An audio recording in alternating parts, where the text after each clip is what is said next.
What's the deal, y'all? This your man King Eric, the media assassin, coming at y'all with another video.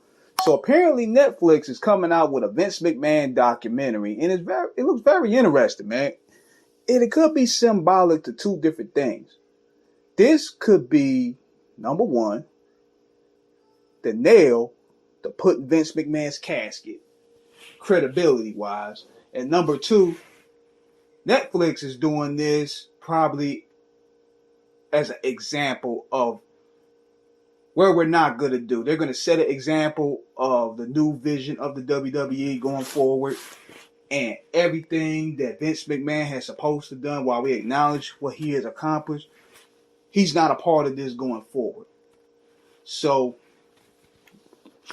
looking into it, I'm thinking, what are they going to tackle about this? Now, what I hope they tackle how he really ran this business, how he became the Lord of the Rings, how he became the puppet master of the wrestling business, so to speak. Because one thing I've noticed, Bret Hart said it best on Wrestling with Shadows. He said that he uses wrestlers like circus animals. As soon as you don't have no use for them, he gonna take you to the woodshed, blow your brains out, and bring a new horse. That's exactly how he ran this shit. Now, as a businessman, you gotta move. You gotta move with the times. You gotta move when talent gets older. You gotta profession with new talent. But in Vince's case, it's totally different. Like, for example, he crowned Bret Hart.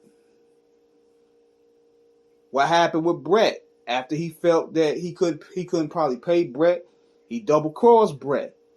Made Shawn Michaels the face of the company, right? So Shawn Michaels, to his credit, carried the company. He worked his way up and got over from 95 to 97. He started getting more heat with the fans, so therefore he became the face of the company in a way. After they done Bret dirty. So Shawn is the champion. He's carried the company in 1996 as a part of the new generation at that point. But then another storm is coming back. Stone Cold Steve Austin's coming in. He's getting all the heat. He's getting more attention from Vince now. And this is what led to the fallout between him and Shawn. And in a way, he felt a sort of way because, number one, like I said in the video before, he didn't really have no back injury, like to that magnitude. Shawn was getting out, was getting on drugs, but at the same time, he was feeling a sort of way because he was getting pushed out. Vince had a new shiny toy, Stone Cold Steve Austin. Soon as WrestleMania 14 happened and Shawn dropped the belt, Vince basically threw him to the slums. And if you really look at that match, there's a part of the match where afterwards, where Tyson knocks him out, he puts the shirt over Shawn Michaels with a DX shirt. And it was said that Shawn hated that part. That's what enraged him because it really pretty much buried his character. And if you really look at the press conference at the end, you see Shawn kicking the door down. Like he's real mad because he felt as though, damn, I put in all this work for you, carrying this company, doing against the NWO, and you just throw me to the slums. Then Austin carries it out, right?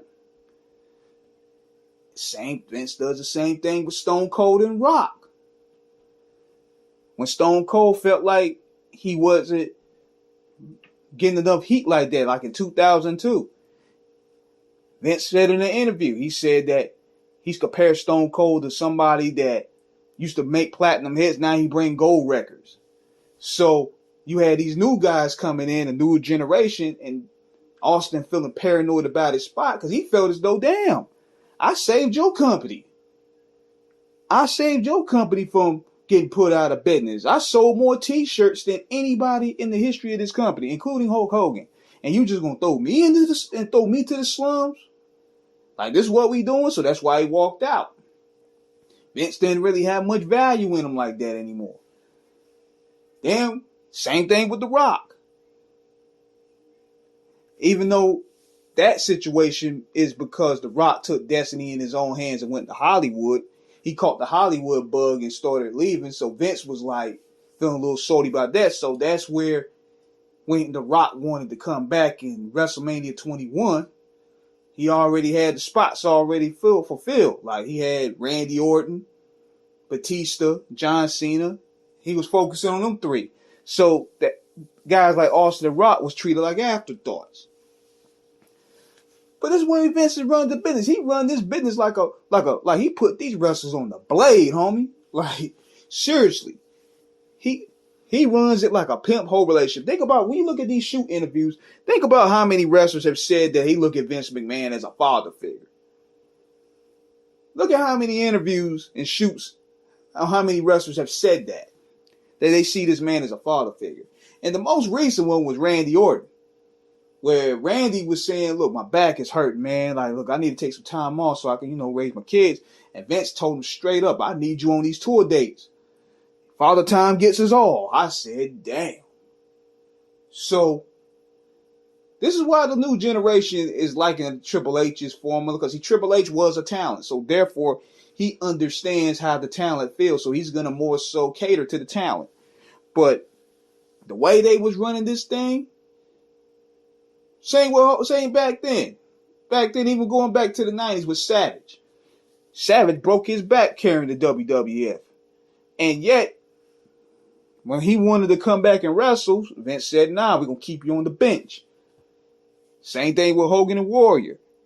He was getting ready to probably throw Hulk to the slums but eventually Warrior didn't really catch on like they wanted, so they brought Hulk back. That's the show business, man. And maybe this documentary is going to showcase that. And I'm interested to see what it's all about. So, we're going to see. Let me know what you guys think. Subscribe, hit the like button. Peace.